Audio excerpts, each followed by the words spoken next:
দর্শক শ্রোতা, এগুলো কি শুরু হয়ে গেছে? স্কুলে স্কুলে জায়গায় জায়গায় শিক্ষকদেরকে বরখাস্ত করতেছে। হোক না, হোক না তিনি দুর্নীতিবাজ। এই ভাই কি বলে আগে একটু শুনেন। যে আমরা পুরো বাংলাদেশে দেখছি যে পদত্যাগে হিড়িক লেগেছে, শিক্ষার্থীরা জোরপূর্বক পদত্যাগ করাচ্ছে। আমি আপনাদের কাছে অনুরোধ করবো, আমাদের প্রতিষ্ঠানে এই কলঙ্কটা যেন না লাগে। আমাদেরকে মনে রাখতে হবে যে শিক্ষকদের আমরা জোরপূর্বক পদত্যাগ করাচ্ছি, তারা আমাদের শিক্ষা করবে। তাদের প্রতি এমন অমানবিক আচরণ করা আমাদের কারো পক্ষেই আমি যুক্তিসঙ্গত মনে করি না।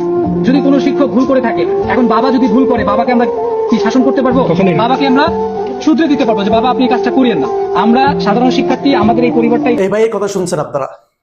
স্পষ্ট স্পষ্ট একটা কথা বলে যাই, যারা শিক্ষকদের সাথে বেয়াদবি করে তারা কোনোদিনও ভদ্র ছাত্র হতে পারে না। হোক না ওই শিক্ষক একদম দুর্নীতিবাজ, হোক না আপনার বাবা ঘুষ খাই বলে আপনার বাবাকে আপনি না করছেন, এটা আপনার বাবার কথা না শুনেন, আপনার বাবা সুদ খাই বলে আপনার বাবার কথা আপনি না শুনেন,